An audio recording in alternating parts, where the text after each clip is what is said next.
On doing last Wednesday before you guys had your power problems. I was going to ask you, what's the difference in dirt and soil? We're starting chapter 7 today, and that's on soil. So what's the difference in dirt and soil?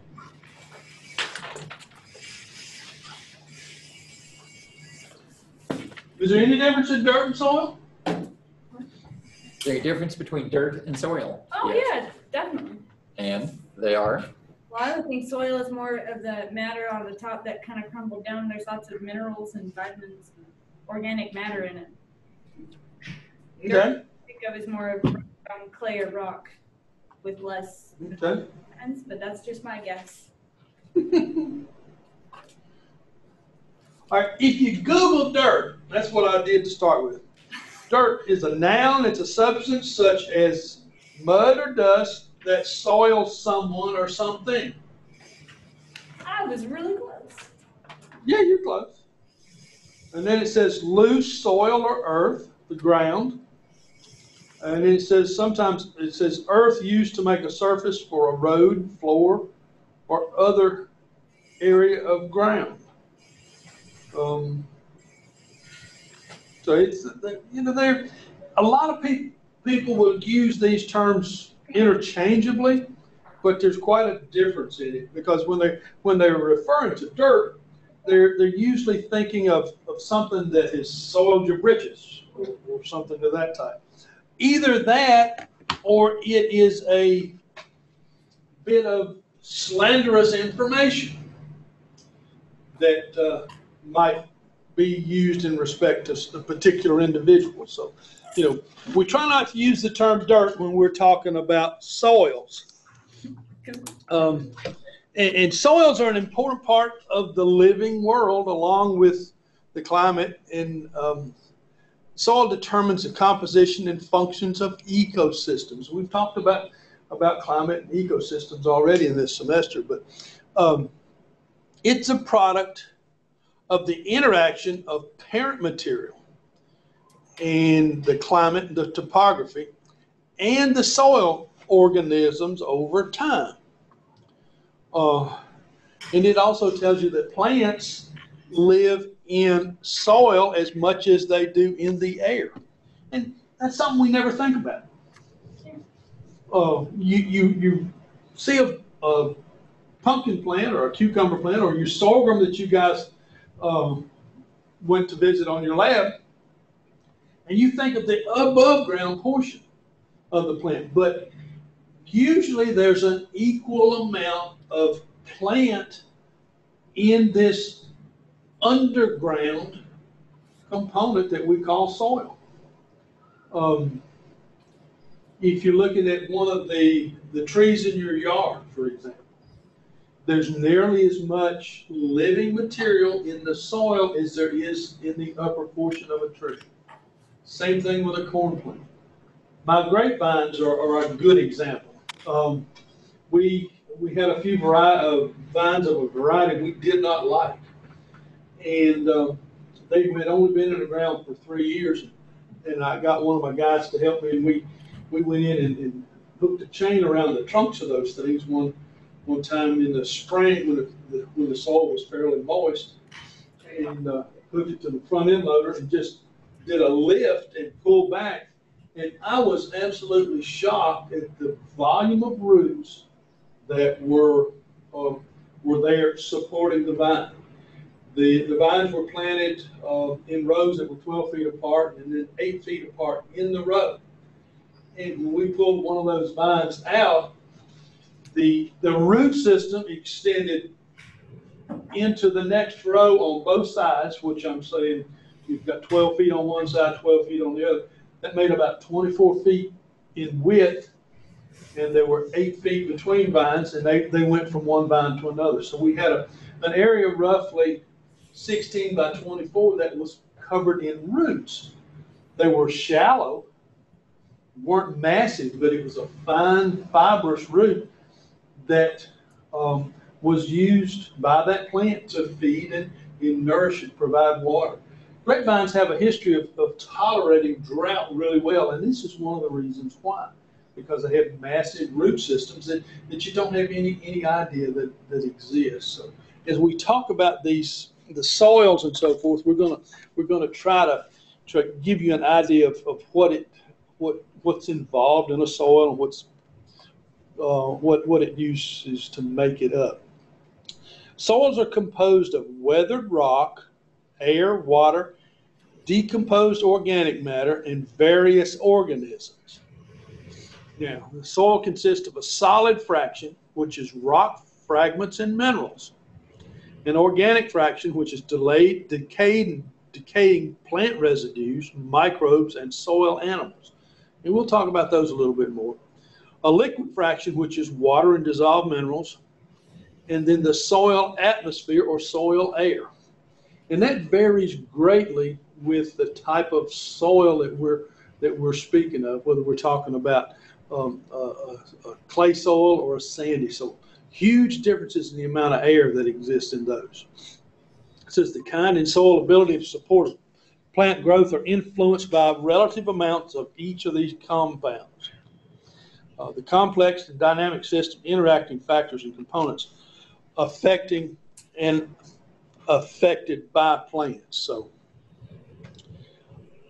voids in between soil particles or soil solids are called pore spaces, and they vary in size depending upon the type of soil that we're talking about.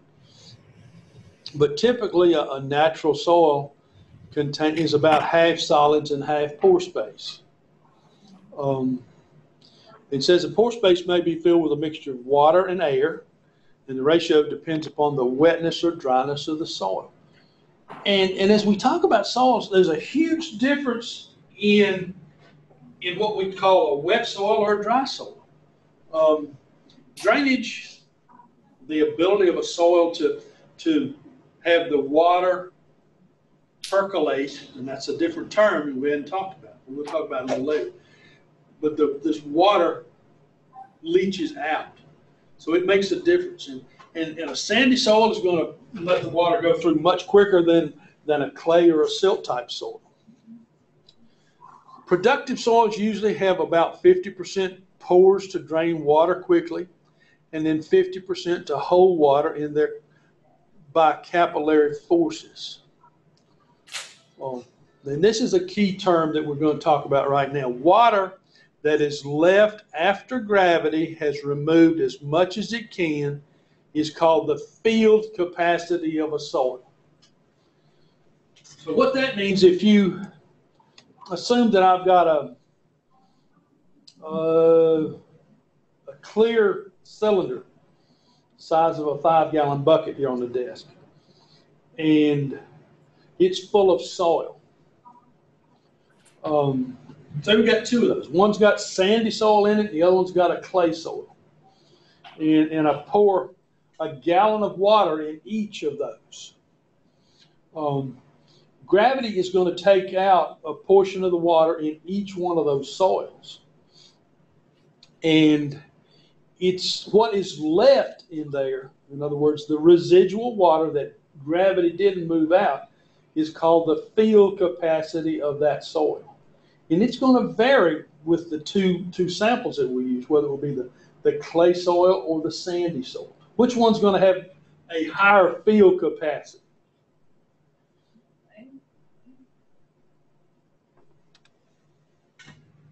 Which one? Clay or sand? Clay. Clay, right. Even though the particles, the pore spaces in that clay are much smaller than the sand, but it has more water holding capacity than a sandy soil. And these are factors that determine the crops that you plant, the types of crops you plant, when you plant them, and the way that you plant them. Soil science is an interesting area to study. It can get pretty complicated and pretty hairy. I know the soils class I had at Tech was made you sweat a little bit. It was kind of ugly, but I learned a lot. I learned a lot in that class. But and there was a lot more that I didn't learn. Believe me, I've come to realize that I didn't retain as much of that as I should have. But That was pretty much my feeling about that class too. yeah. And right now, I cannot remember who the instructor was. I have no clue either. Seemed But, like you had curly gray hair, but I can't remember. Yeah, that sounds about right. But you know, as we talk about soils, the parent material is a key factor in the type of soil that we have, and a lot of the chemical properties that particular soil will possess. Most of the parent material, and the parent material that we were talking about is the rock that was weathered into smaller particles that make up our soils. And it varies greatly within different areas of the state. But in most cases, excluding the valley, the Shenandoah Valley, and we'll explain that in a second, but in most cases, the parent material for our soils is basically of an acid nature. That means that when these rocks weather, it's much more acidic than it is basic. And the reason I said that Shenandoah Valley was an exception, because the majority of the soils in the Shenandoah Valley, their parent material is of a limestone base. So that is the limestone being much more basic.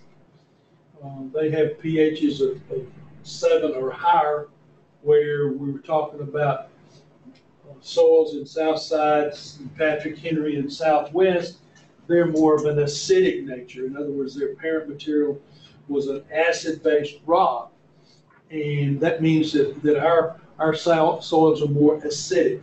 We're normally here, unless you do an awful lot of liming of a particular soil, our soils tend to be in the range of 6 to 6.2 on the acidic side of the pH scale. So, and it makes a huge difference on the way that you crop a soil and what you do with it, in the additional fertilization and liming treatments that you do. Here, it's standard practice to, good agricultural producers will normally treat their soils with an application of lime to bring that pH up closer to 7. A lot of my grapes, for example, like a 6.3 to 6.5, slightly acidic. In most of our agricultural crops will grow in a wide range from, say, 6.2 to 7.2. You get on either extreme of that, you get different plant responses. Now, there's some plants that prefer more acidic type culture. Blueberries, for example, like it somewhat acidic. They thrive at about 5.5 to 5.8.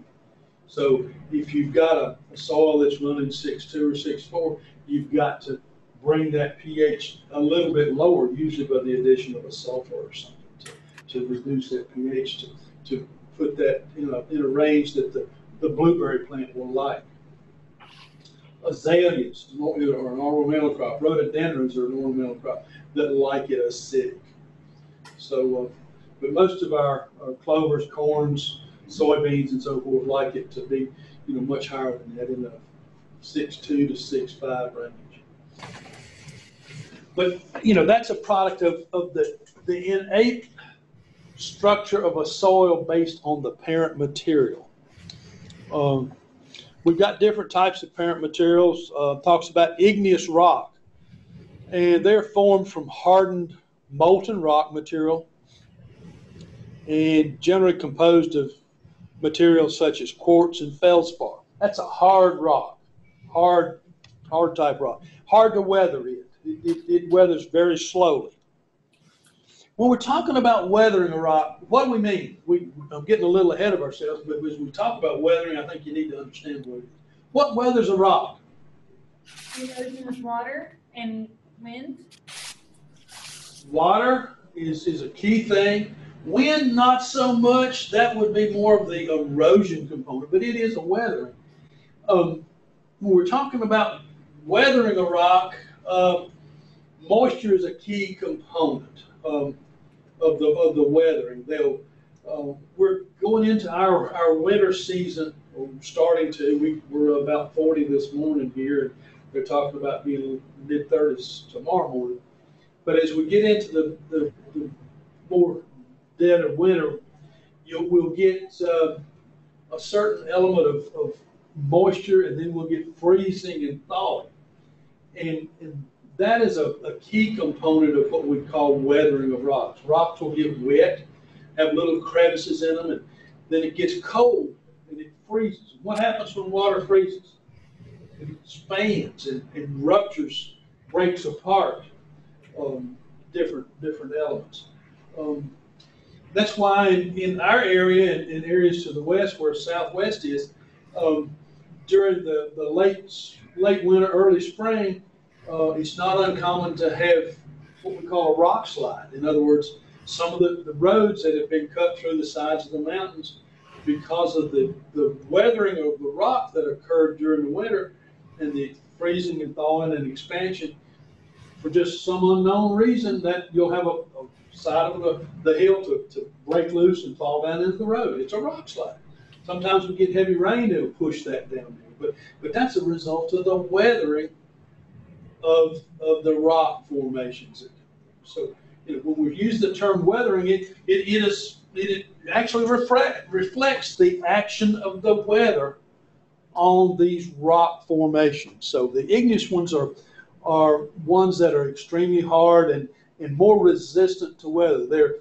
They're a product of molten action that occurred eons ago, and they're extremely hard. They don't have many of the crevices in them that some of these other rocks, like the sedentary rocks.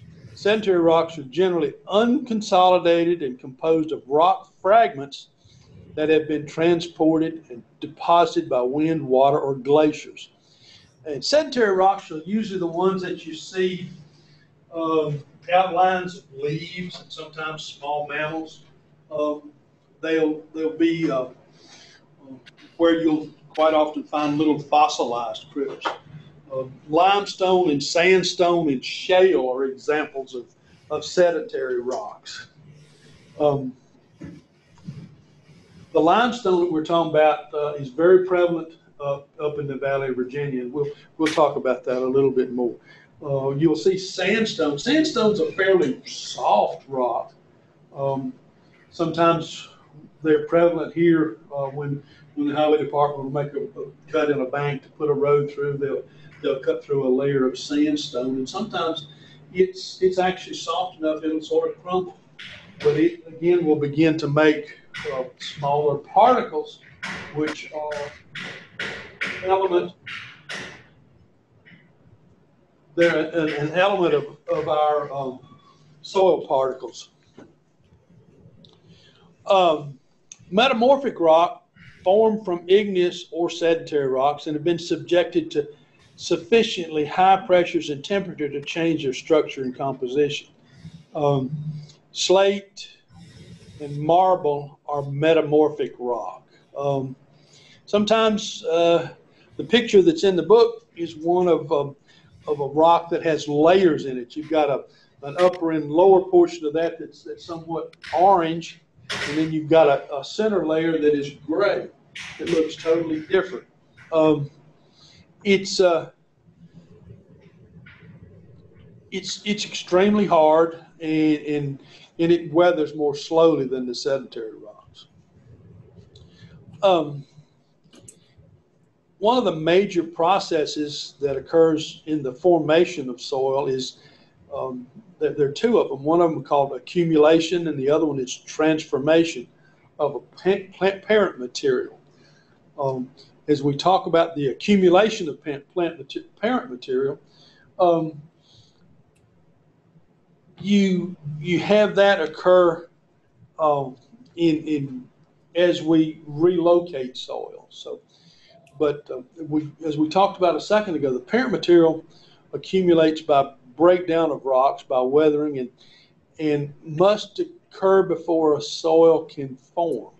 Parent material accumulates in an unconsolidated mass that differentiates into characteristic layers called horizons.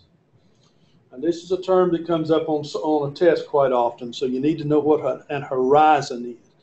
It's a distinct layer of soil with physical or chemical differences. Road construction in Southside is not as drastic as it is here, but quite often when they're doing excavation to form a new road, they'll make a cut through the side of a hill or a ridge, and flatten out an area where the new road goes. But on that vertical or semi-vertical cut of what we call a road bank, quite often you've got a visual appearance of what we call these horizons. You'll look, if you happen to look at the side of it, you'll see different colored layers. You'll see the uppermost layer is going to be basically dark, tends to be somewhat loose and friable. That means that it's not compacted. Then you'll have a layer underneath it that looks a little more rigid, usually a different color. Then you'll have another distinct layer below that, which tends to be somewhat of a bedrock type nature, and it's going to be a different color too. So we're talking about three different layers, three different horizons, and if you can visualize that, it sort of explains what we're talking about. But as we talk about different layers of soils, we also use the term soil profile. And soil profile is a vertical section of soil that extends through the horizons. And that's sort of what I was describing with the road cut. It says it goes from the surface to the parent material. And soil profiles are used to categorize soils. There's a complete study that soil scientists do to categorize the soils in the state of Virginia. And if any of you reside on a farm or an agricultural entity, more than likely your soils have been categorized or classified by a soil scientist. And you can go to your ASCS office in your Farm Service Agency, and they can give you a definition or distinction of the soil particles that exist on your farm. And that was one of the things that we spent some time with a soils class that I had at Tech. And I was somewhat overwhelmed by it because, we're all familiar with a sandy soil, a loam soil, or a silt soil, but they would break each of those down into probably 15 or 20 different categories based on the color, the size of the particles, and the a number of other characteristics. But they would all these soils would have a different name. Sea soil, clay, loam would be an example. Thank goodness all that's escaped me, but now I don't remember any of it. And it was a fair element of torture, is the best I remember when we had that. So Tom may have thought it differently, but I was plagued by that. I kind of blotted a lot of that out of my memory. Yeah, it wasn't something that I really relished. I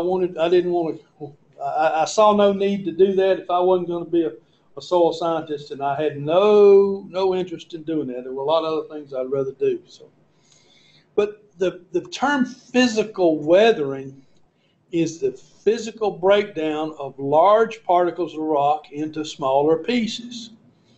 And generally, that's done by contraction, expansion, by temperature changes, and sometimes causes a cracking or peeling of rock. And the term used to describe that is called exfoliation. Now, some of the ladies in there may have had some sort of, expensive skin treatment at some time, and they said that you did a skin exfoliation. And that is actually a treatment of your skin that will remove different layers and, in theory, make your skin healthier and more supple and better. But when we're talking about soil exfoliation, it's the cracking and peeling of different layers. You can see that very readily in shale type soils that have been weathered over the winter. They'll actually just break into different types of layers. Shale rock is one that's really easy to separate into layers. So. But a product of this glacial weathering is called glacial till, where rock particles are separated, and they range in different sizes, from clay particles up to boulders, which are actually huge. So, but that's what we're talking about with exfoliation and glacial till. The act of glaciers has had a huge effect on our soils in some areas. It's actually a physical weathering that moved water, and it's a physical weathering that occurs in stream erosions. The glaciers moved soil particles like that, and we've had what we call sheet erosion and rill erosion and wave action are all mechanisms by which different soil particles are moved over time. We talk a little bit also about another type of weathering, which is the chemical weathering of soils. There are actually 4 different processes of chemical weathering. One of them is the dissolving or dissolution of soils, in which constituents of parent material dissolve in water or naturally occurring weak acids and are leached away. When I was talking about the Shenandoah Valley, there is a lot of dissolving of the parent material of those soils that occurs, and that's one reason that their pH stays more on the basic side, because that limestone soil is naturally basic and it actually dissolves. And that action has created some tourist attractions in the Valley of Virginia. Do any of you know what I'm talking about there?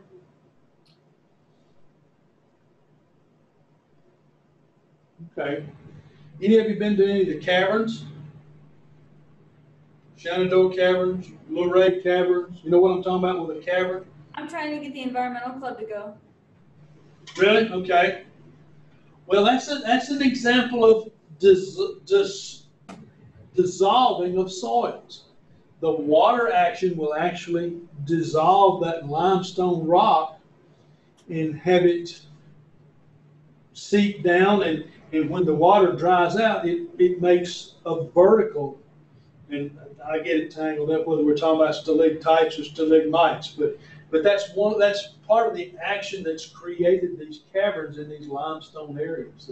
The water moving down through the soil has dissolved a portion of it, and that's what actually made the cave that you're going in the caverns. And then the vertical and structures, both from the ceiling and the floor, are where the water has dripped down and allowed that evaporation to occur, and it's deposited different types of limestone formations in those caverns. So that's an example of what we're talking about with dissolving parent material.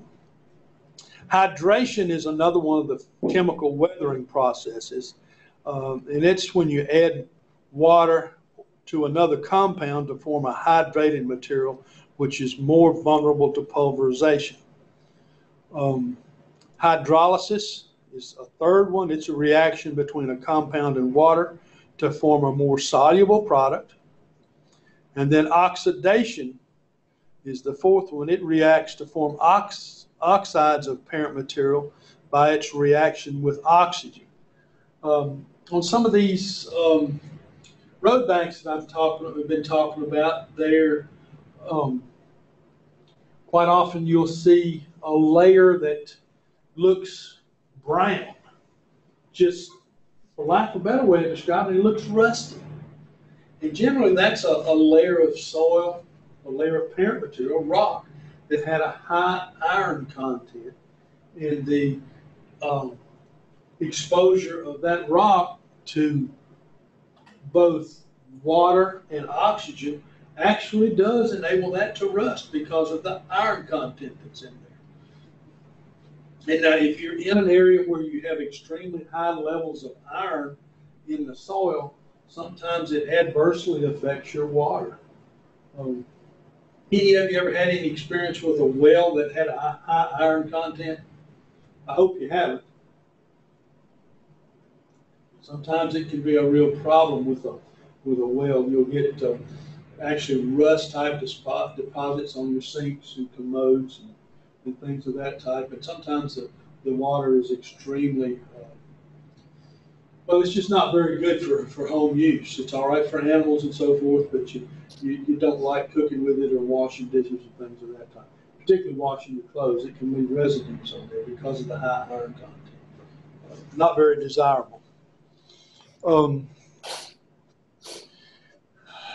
The climate will greatly affect your soils, particularly in areas of high rainfall. It will often leach out soils and create an acidic reaction. Chemical weathering proceeds at a much higher rate when you have high rainfall, and particularly if it's coupled with high temperature. In areas of this type, your soil fertility is generally pretty low because many of the plant nutrients are leached out of the root zone. So in areas of high rainfall, your soils have to be treated much differently than they would if it was more normal. Says soils in arid climates are not highly leached. In other words, more arid means you have less rainfall, so you don't have this flushing or leaching out of the nutrients out of the soil. It says calcium and magnesium carbonates sometimes tend to accumulate, and the chemical weathering process proceeds at a much lower rate. Soils often contain excessive quantities of salts other than carbonates and are not productive until salts are reduced.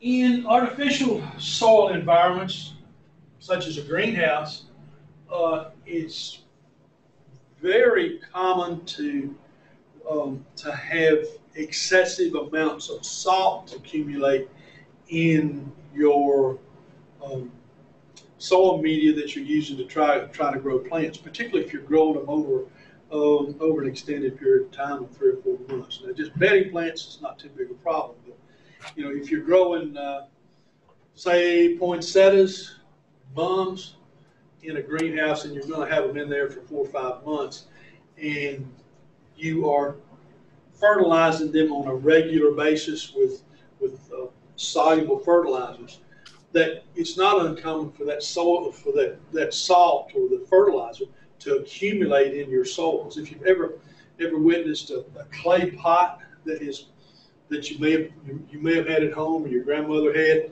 sitting on the back porch, and she'd been watering that plant for an extended period of time, and you happen to look at that clay pot and you see a white residue around the outer portion of the pot, that's an accumulation of salt that came out of that soil and percolated out through the side of that clay pot. It's actually leached out. So soils can vary greatly in the amount of salts that they hold. In a situation like that, you've almost got to do something to flush, water the plants excessively with no fertilization to flush all those salts and fertilizer out for a period of time to try to rejuvenate those plants. All right, as we talk about the biology of soils, it says 10 to 50% of the dry matter of a plant is in its root system. That's what we were talking about a while ago, about the volume of a plant that exists in the soil itself. Roots support and anchor the plant stem, absorb water and nutrients, and provide storage for food reserves. But that's all a component of the biology of a soil.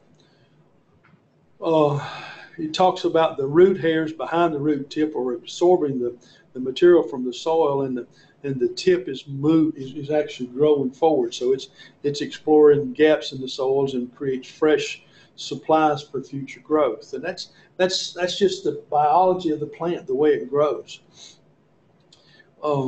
Plant roots secrete chemicals in the soil that help absorb nutrients.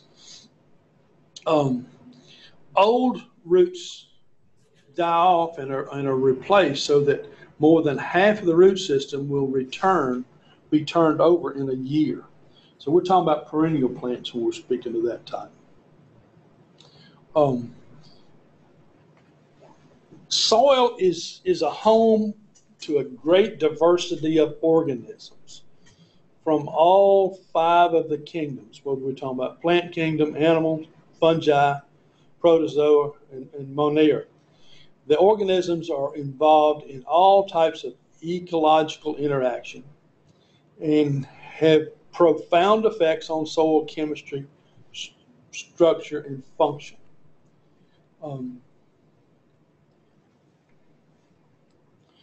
We're at a good point to stop right here. We're about to run out of time anyway, so we'll pick this up on Thursday and talk about the biology. Yes, ma'am.